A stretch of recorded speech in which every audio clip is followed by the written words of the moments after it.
ნინოწმინდის მუნიციპალიტეტის სოფელი ფოკა ფარავნის ტბის მიმდებარედ არის განლაგებული. აქ მცხოვრებლების ძირითადი შემოსავლის წყარო მეცხოველეობა და მეთევზეობაა.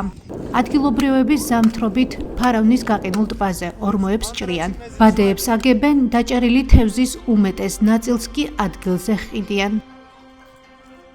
ლილით კარაპეტიანი სოფელში არსებული პრობლემებიდან ერთ-ერთ ყველაზე მთავარზე დაბინძურებულ სასმელ წყალზე გვესაუბრება. ამბობს, რომ დაძველებული და დაზიანებული სასმელი წყლის მილები, რომლის გაწმენდასაც ქლორით ცდილობენ. მისივე თქმით, ყოფილა შემთხვევები, როდესაც მილებში ნორმაზე მეტი ქლორი გაუშვიათ. რაც ყველაზე მთავარია წყალი, რომელიც არის დაბინძურებული, იმიტომ რომ არ მახსოვს ბოლოს როდის იყო მილების შეცვლა და მილები ძალიან ძველი გვაქვს და აი ამის გამო არის და ჭუჭყიანი წყალი და ამის გასასწორებლად სპეციალისტები მოიგონეს, რომ შეუძლიათ ქლორი დაამატონ და ამით შეუცვალონ სიტუაცია, მაგრამ მე ვფიქრობ, რომ ძალიან დიდი რაოდენობის ქლორი იმატება და ინტერნეტში წავიკითხე, რომ ეს შეიძლება ძალიან ცუდად იმოქმედოს ამ ადამიანის ჯანმრთელობაზე. ის, რომ მუნიციპალიტეტის უმეტეს სოფლებში სასმელი წყლის მიწოდებას ახორციელებს არალიცენზირებული პირი და მოსახლეობისთვის მიწოდებული სასმელი წყალი არ იწმინდება, საუბარია სახელმწიფო აუდიტის დასკვნაშიც, რომელიც უწყებამ გასული წლის 2 თებერვალს გამოაქვეყნა. ამავე დოკუმენტში ვკითხულობთ, რომ სასმელი წყლის ხარისხი ასევე არ მოწმდება.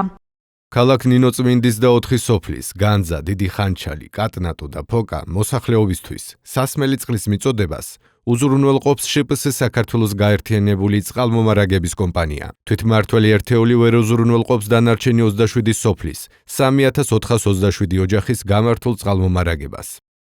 რა შეიცვალა სახელმწიფო აუდიტის სამსახურის დასკვნის შემდეგ, რა ინტენსივობით იწმინდება სასმელი წყლის მილები და სათავე ნაგებობა. ბოლოს როდის ჩაუტარდა წყლის ქსელს წმენდა, რამდენად ადასტურებენ იმას, რომ დაზიანებული მილების გამო სასმელი წყლის მილების გაწმენდისთვის ნორმაზე მეტ ქლორს იყენებენ. ვკითხეთ კომპანიას. ჩვენ ასევე ვთხოვეთ მოეწოდებინათ ინფორმაცია, იგეგმება თუ არა და როდის ფოკაში სასმელი წყლის სისტემის რეაბილიტაცია და რა თანხაა გათვალისწინებული ამისთვის. წყალმომარაგების კომპანიიდან ჩვენს კონკრეტულ კითხვებზე კონკრეტული პასუხები ვერ მივიღეთ. ზოგად პასუხში კი კომპანია ირწმუნება, რომ სასმელი წყლის ხარისხი აკმაყოფილებს ტექნიკური რეგლამენტით დადგენილ სანიტარულ ნორმებს და ლაბორატორიული დასკვნის საფუძველზე წყალი არის უსაფრთხო ქიმიური, ეპიდემიური და რადიაციული თვალსაზრისით. ამავე პასუხში აღნიშნულია, რომ ციტატა სოფელი ფოკიდან ცხელი ხაზის ბაზაში არ ფიქსირდება წყლის ვარგისიანობასთან დაკავშირებით არც ერთი ზარი. შეტყობინება არ შესულა არც სოციალური ქსელის მეშვეობით. დაუკავშირდით სოფელი ფოკის რწმუნებულს, თუმცა იგი ჩვენს კითხვაზე გაღიზიანდა და ტელეფონი გათიშა. ჩვენ ზარებს არ პასუხობს არც ნინოწმინდის მერი ანივარ მოსოიანი. აქვთ თუ არა ინფორმაცია სავარაუდოდ დაბინძურებული სასმელი წყლის შესახებ სურსათის ეროვნულ სააგენტოში. აქ ინფორმაციის გადამოწმებას დაგვპირდნენ. რა საფრთხე შეექმნება ადამიანის ჯანმრთელობას თუ სასმელ წყალში ნორმაზე მეტი ქლორი მოხვდება? გვესაუბრება ეპიდემიოლოგი გიორგი კამგამიძე. თუ ძალიან მაღალი დოზით იქნება და ეს არის, თქვათ, 10 ჯერ და ზოგჯერ 100 ჯერ უფრო მაღალ დოზაზეა საუბარი, ამ შემთხვევაში შეიძლება იყოს გარკვეული პრობლემები და პირველ რიგში ეს არის იგივე კუჭ-ნაწლავის სისტემის დაზიანების თვალსაზრისით.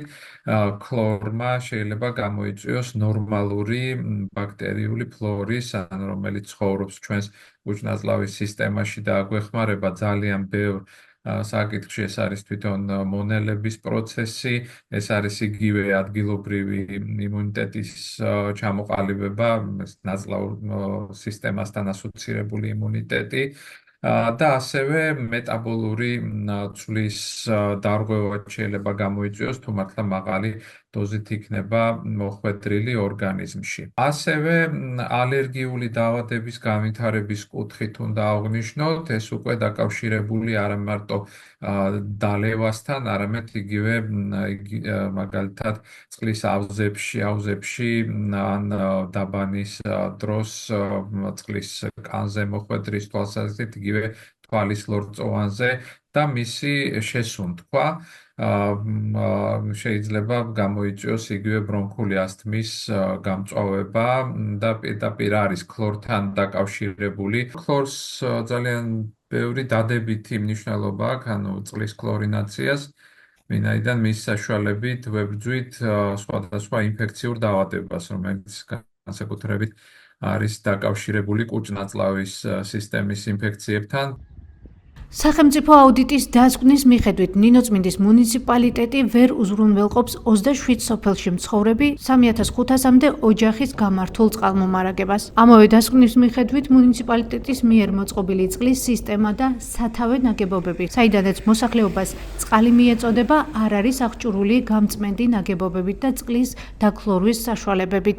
არ ტარდება წყლის სისტემური ლაბორატორიული შემოწმება სასმელად ვარგისიანობის დასადგენად.